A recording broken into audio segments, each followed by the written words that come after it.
6/7/2025 తొలి ఏకాదశి అదృష్టధారణకు అద్భుతమైన రోజు. ఎందుకంటే ఈ రోజు నుంచి విష్ణు యోగం ప్రారంభమవుతుంది. పాతాళంలో ఉన్న బలిచక్రవర్తిని కూడా ఐశ్వర్యవంతుని చేస్తాడు. అలాగే 10వ తారీఖు 7వ నెల 2025 ఆ రోజున గురు పౌర్ణమి. ఇక ఈ మధ్యకాలంలో ఉండే అద్భుతమైన దినాలు ఇవన్నీ కూడా సంతానానికి, ఐశ్వర్యానికి, అలాగే పెళ్లి కాని వాళ్ళకి పెళ్ళి అవ్వటానికి, ఆరోగ్యానికి అద్భుతమైన శుభదినాలు ఇవన్నీ. సర్వ మనోకామనా సిద్ధిం అంటే మీ మనసులో ఉన్న కోరిక ఏది ఉంటే ఆ కోరికన్నీ తీసిపోయే మార్గాలు ఇది ఒక్క చోటే ఉంటుంది, ఇంకా వేరే చోట దీనికి లేదు.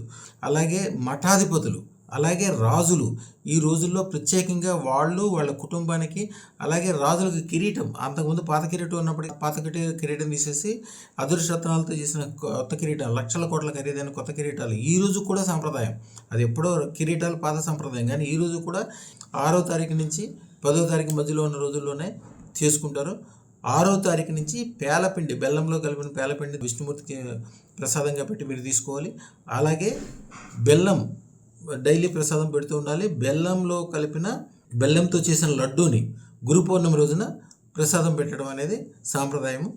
దీనికి అదృష్టరత్న ధారణ కోటి రెట్లు ఫలం ఇచ్చే అవకాశం దీంట్లో ఎందుకు ఉంటుందంటే, పాతాళంలో గెలిపోయిన బలజ చక్రవర్తిని విష్ణుమూర్తి అట్లా పైకి తీసుకొస్తాడు. విష్ణుమూర్తి అంటేనే ఈ మణులు, రత్నాలు, అదృష్టాలు ఇవన్నీ కూడా సర్వ సంపదలకి మూలం ఆయన. అయితే ఈ రోజులో చదువుకోవాల్సిన మంత్రం కూడా ఇస్తున్నాను, చాలా జాగ్రత్తగా చక్కగా చేసుకోండి.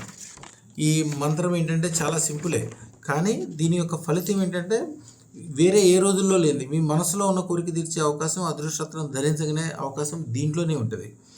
ఐం హ్రీం శ్రీం నమో అదృష్ట గురు రమణయోగి మమ సర్వ మనోకామనా సిద్ధయ నమః. ఇంతే మంత్రం.